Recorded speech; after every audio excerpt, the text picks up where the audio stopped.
¿Qué tal? Es un gusto estar con ustedes nuevamente, ahora compartiendo algunas opiniones, pero sobre todo muchas dudas sobre un proyecto que se está debatiendo en el Congreso, que es la Ley Federal de Austeridad Republicana del Estado. Hay muchísimas dudas, sobre todo de constitucionalidad de esta norma, porque como sabemos, en la Constitución se establecen facultades para el Congreso de la Unión para legislar en determinadas materias.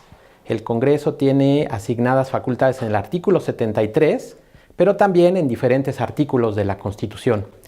Uno de ellos es el artículo 134 de la Constitución, que establece las bases para determinar cómo el gobierno va a hacer sus compras, cómo va a realizar la contratación de servicios por parte de particulares y también la realización de obras públicas. En ese sentido, ya tenemos un marco legal que, pues si bien ha permitido algunos actos que son irregulares, ha permitido también que se desvíen recursos de manera legal, también tenemos ese marco que ya expidió el Congreso de la Unión, que es la Ley de Adquisiciones y también la Ley de Obras Públicas. Por otro lado, también ya tenemos algunas regulaciones muy importantes que establecen obligaciones para los servidores públicos, como es la Ley Federal de los Trabajadores al Servicio del Estado y el nuevo marco legal en materia de combate a la corrupción. Entre estas disposiciones se encuentran la Ley General de Responsabilidades Administrativas. Entonces llama la atención que el Congreso tenga discutiendo un proyecto de ley que en términos generales duplica las facultades, duplica las materias que ya están reguladas en una ley previa. La pregunta es, ¿eso es apegado a la Constitución? ¿Puede el Congreso de la Unión expedir una ley cuyo contenido ya está regulado en otra ley o en otras leyes? Creo que habíamos tenido experiencias interesantes, pero en materia de omisiones legislativas, cuando el Congreso es omiso en legislar en una materia que está obligado por disposición constitucional, esa omisión, esa falta de regulación, provoca una inconstitucionalidad por parte del legislador. Pero ahora tenemos este fenómeno nuevo que es la duplicidad de materias a partir de las facultades asignadas al Congreso de la Unión. También el proyecto establece una serie de conceptos que son interesantes y que tiene que ver pues, con esta nueva política del gobierno en turno, pero que nos mete en algunas dudas de carácter jurídico.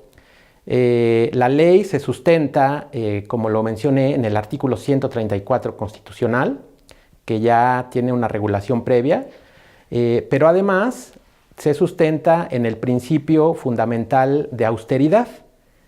En la propia Constitución, pues se establecen principios en el artículo 110, en el artículo 109 y en el propio 134, pero en ninguna parte de la Constitución aparece el principio de austeridad.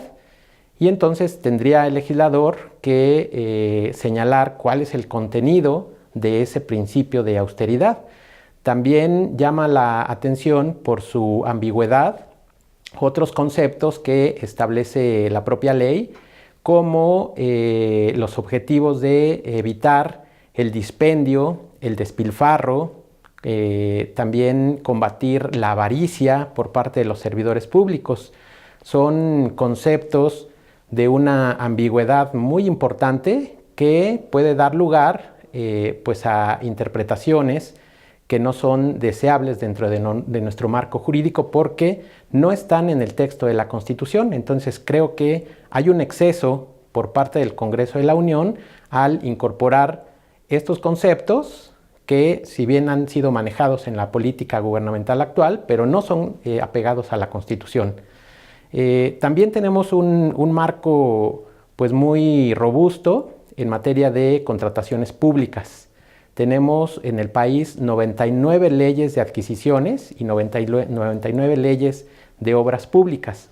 Entonces, si se quiere combatir la corrupción, si se quiere tener un gobierno que racionalice los recursos públicos, creo que deberían mejor entrar al estudio de cuáles son las deficiencias que tienen estas leyes de adquisiciones, estas leyes de obras públicas, y la propuesta sería elaborar un gran código nacional de contrataciones públicas para así evitar que cada entidad, que cada órgano del Estado pues emita sus propias regulaciones en materia de contrataciones públicas y no estar duplicando con otras normativas que establecen una gran cantidad de facultades de carácter discrecional y que al final del día pues, puede dar lugar a espacios de corrupción, que es lo que se pretende combatir. También cabe señalar que a principio de año ya las diferentes dependencias de la administración pública y algunos órganos autónomos ya emitieron sus lineamientos de austeridad, precisamente fundamentados en las leyes de adquisiciones y en los presupuestos y en las leyes de obras públicas. Entonces creo que el legislador se está excediendo en sobreregular una materia que ya tenía una base legal.